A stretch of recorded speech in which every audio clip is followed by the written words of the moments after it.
नमस्कार।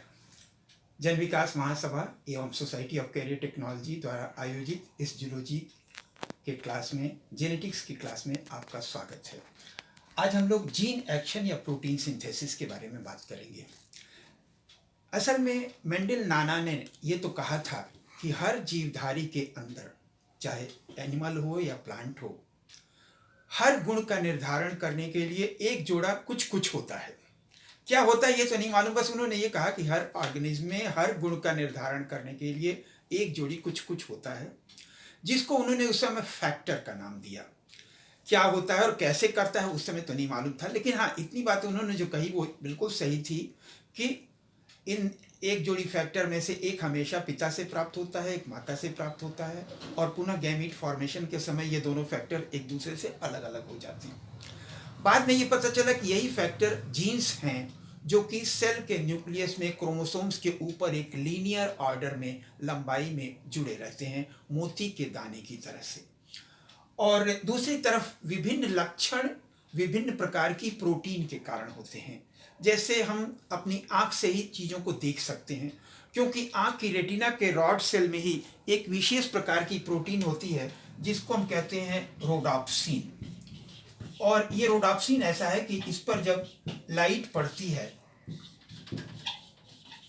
तो ये दो हिस्सों में टूट जाता है, रेटिनिन प्लस ऑप्सिन, और इसी से इलेक्ट्रोकेमिकल करंट बनता है जो कि फिर ऑप्टिक नर्व से होकर के मस्तिष्क तक संदेश ले जाता है, और मस्तिष्क वो जो चीज़ दिखाई दे रही है उसकी अनुभूति को महसूस करता है। हम लोगों के हाथ पैर में जितने भी मूवमेंट हैं वो मूवमेंट इसलिए हैं क्योंकि हमारे शरीर में एक लचीला, फैल सकने या सिकुड़ सकने वाली प्रोटीन होती है मांसपेशियों में, जिसे हम क्या कहते हैं, एक्टोमायोसिन।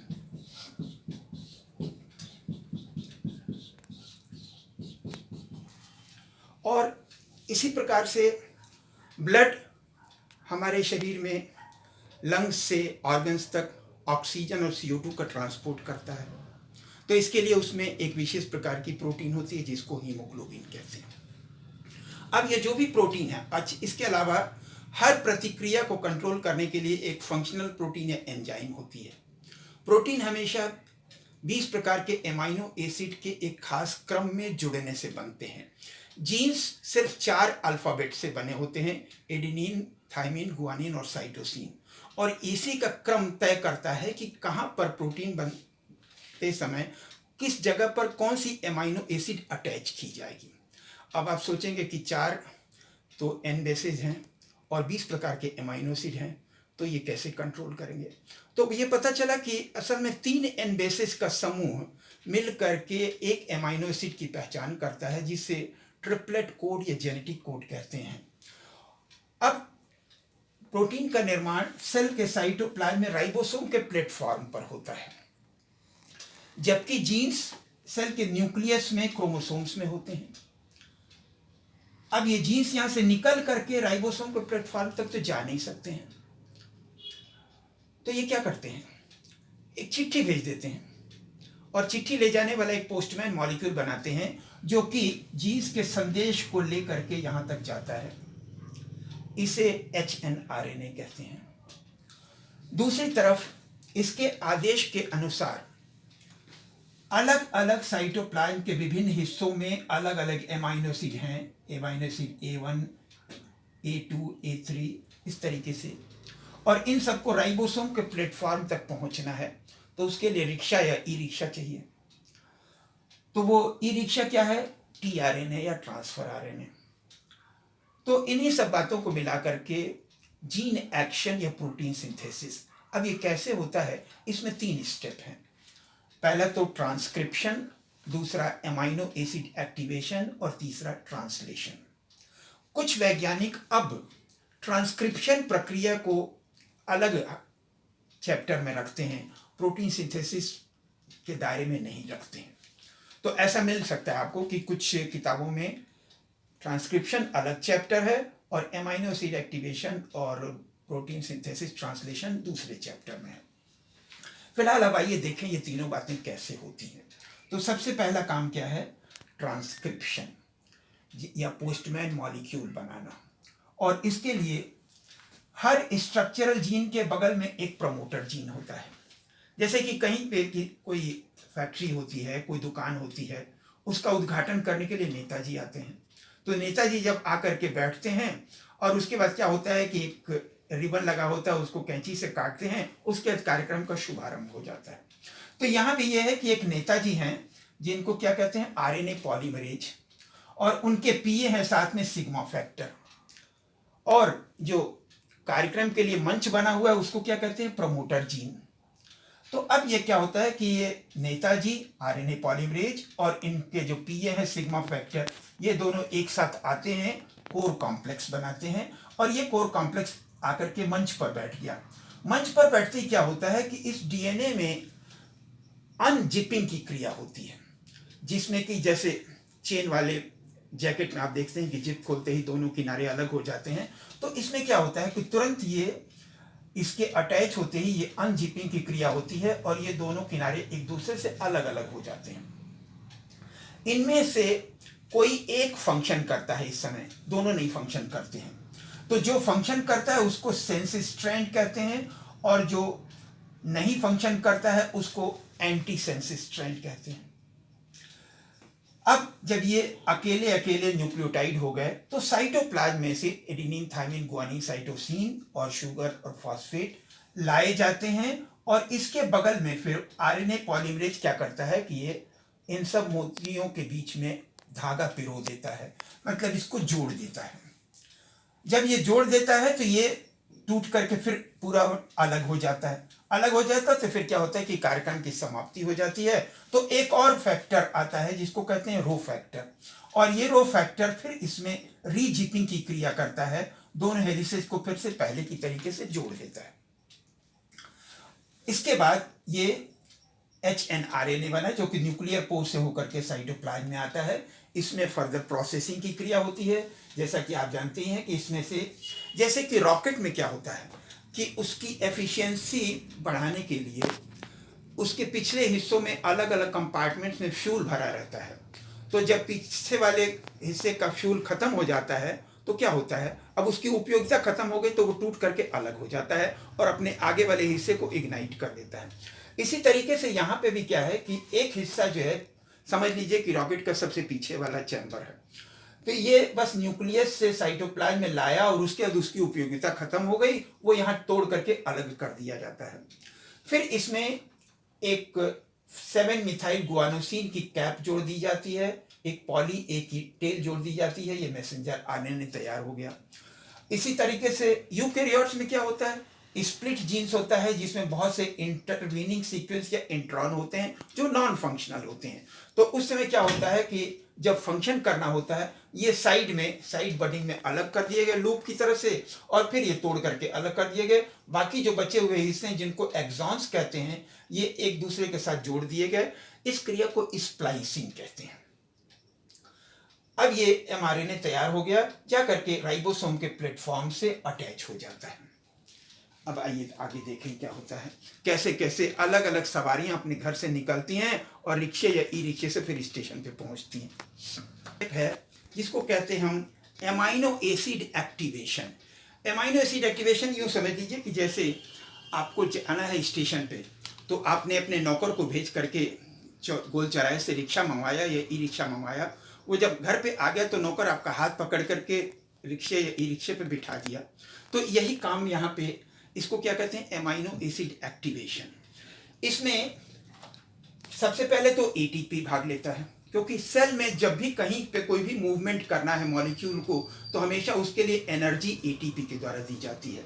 तो ये एटीपी इससे आकर के एमाइनो एसिड अटैच हो जाता है, और जब एमाइनो एसिड अटैच हो जाएगा और 2 फॉस्फेट अलग हो जाएंगे, ये बन जाएगा एमाइनो एसिड एएमपी कॉम्प्लेक्स।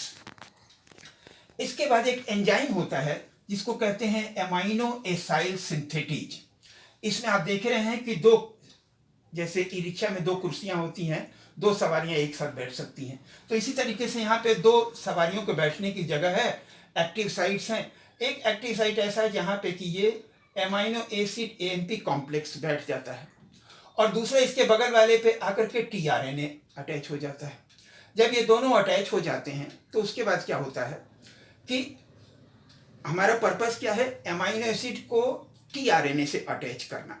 अब यहाँ दोनों मॉलिक्यूल अगल बगल में थे, तो ये एमाइनो एसिड जो कि अभी तक एएमपी से जुड़ा हुआ था, ये टूट करके अलग हुआ और इस टीआरएनए की पूंछ से अटैच हो गया। जब टीआरएनए की पूंछ से अटैच हो गया तो ये पर्पस सॉल्व हो गया हमारा, और अब ये तीनों मॉलिक्यूल एक दूसरे से अलग हो जाते हैं। एमाइनो एसिड सिंथेटेज भी अलग हो जाता है, एएमपी भी अलग हो जाता है, और एमाइनो एसिड टीआरएनए कॉम्प्लेक्स भी अलग हो जाता है। अब इस एमाइनो एसिड टीआरएनए कॉम्प्लेक्स में डायग्रामेटिक रिप्रेजेंटेशन में इसमें आप देख सकते हैं कि यहाँ पे एक तो राइबोसोम से बाइंडिंग लूप है इसमें, और एक एंटी कोडान लूप है जो कि एमआरएनए के ट्रिपलेट कोड से बाइंड होगा, और तीसरा जो है अमाइनो एसिड सिंथेटेज से बाइंड होने वाला लूप है, और इस किनारे पर अमाइनो एसिड जुड़े हुए हैं। अब इसके बाद थर्ड स्टेज है जिसे कहते हैं ट्रांसलेशन। ट्रांसलेशन क्या होता है कि एक भाषा से दूसरी भाषा में बदलना, और एक भाषा से दूसरी भाषा में तभी बदला जा सकता है जबकि आपको दोनों भाषाएं आती हों। यहाँ पे क्या है, एक भाषा तो जीन्स की भाषा है जो कि एडेनिन, थायमिन, गुआनिन, साइटोसिन की भाषा है, और उसे निर्धारित करना है दूसरी भाषा में कि 20 प्रकार के एमाइनो एसिड में कौन सा एमाइनो एसिड कहाँ पे अटैच होगा। इसे आप यूँ समझें कि जैसे रिजर्वेशन चार्ट तो बन गया, और रिजर्वेशन चार्ट लेकर के कंडक्टर आया ट्रेन के अंदर डब्बे में, सवारियां वहां आई। अब वो क्या करता है कि कंडक्टर सवारियों को एक एक करके देख करके उनका नाम पूछ करके, उनका सीट नंबर पूछ करके बताता है कि अब आप सीट नंबर 1 पे बैठ जाइए, दूसरे कहता है कि 2 नंबर पे बैठ जाइए। तो इस तरीके से जो रिजर्वेशन चार्ट वाली भाषा है उसको बदल दिया जाता है सवारियों के बैठने के क्रम की भाषा में। तो इस क्रिया को कहते हैं ट्रांसलेशन।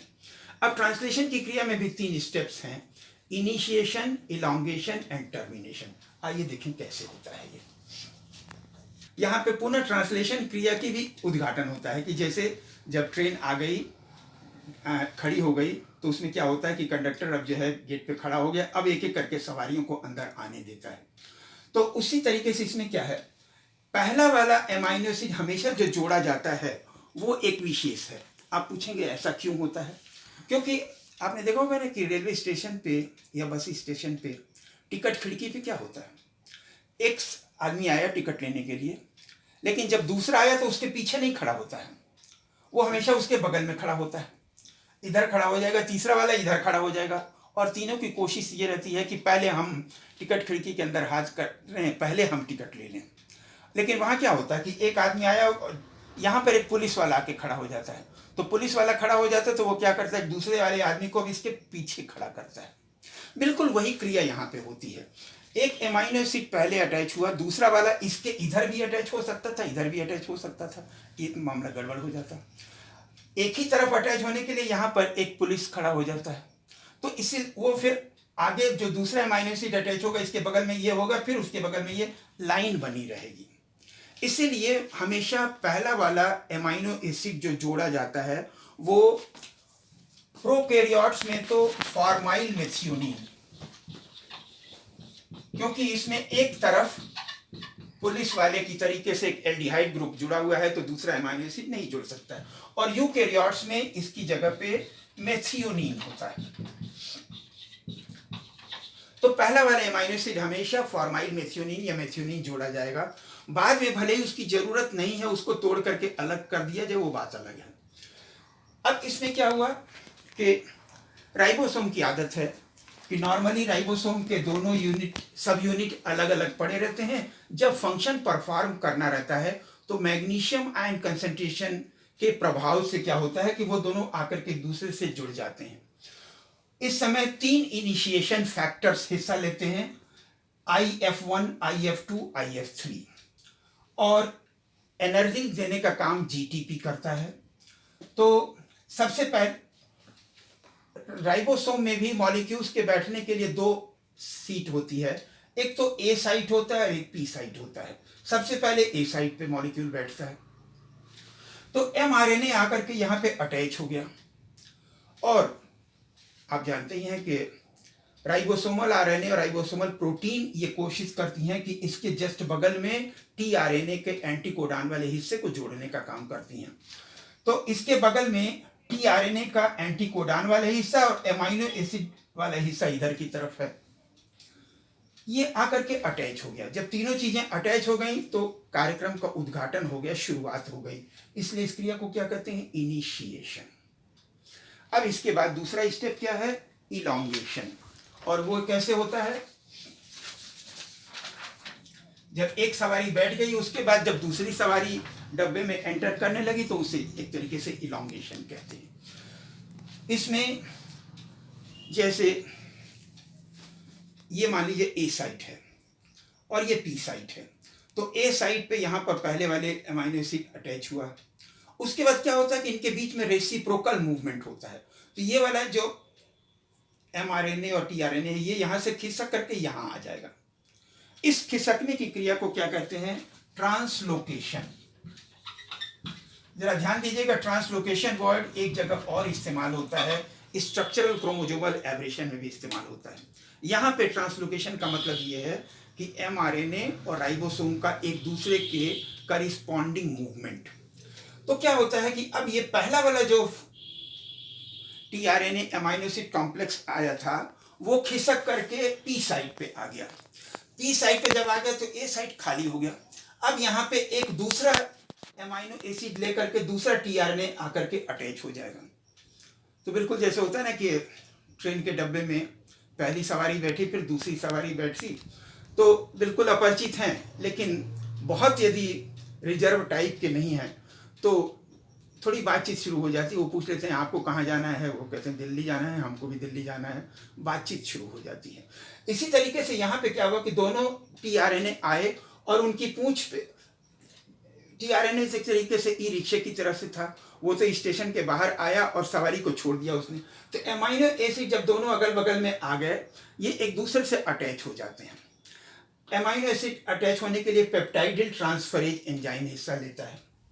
अब इसका फिर क्या होगा? फिर वैसे ही ट्रांसलोकेशन होगा। अब कि ये वाला जो है, जो दूसरा वाला यहाँ पे ए साइड पे अटैच हुआ था, वो फिर पी साइड पे आ जाता है, और जो पहले वाला tRNA था वो यहाँ से अलग हट करके बाहर चला गया, अलग हट करके बाहर चला गया। अब ये दूसरा और तीसरा tRNA अटैच हो गया यहाँ पे, और उसका अमाइनो एसिड फिर इससे जुड़ गया। तो अमाइनो एसिड की चेन बनती चली जाती है। इस तरीके से चेन इलांगेट होती चली जाती है। अब इसके बाद क्या होता है? आप जानती हैं कि ट्रेन के कोच में जब जितनी सीट एलोकेटेड है वो सीट भर जाती है। अब उसके बाहर जो लोग खड़े रहते हैं तो कंडक्टर क्या कहता है गेट पे खड़ा होकर, भाई अब सीट खड़ी हो गई, कोई सीट नहीं है, अब आप लोग जा सकते हैं।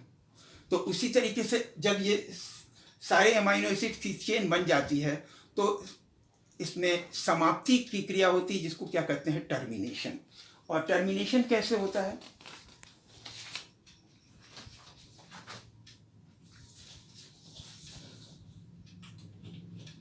जैसे ये होता है ना कि गेट के पास वाली सीट पे कंडक्टर बैठ जाता है, दरवाजा बंद कर देता है।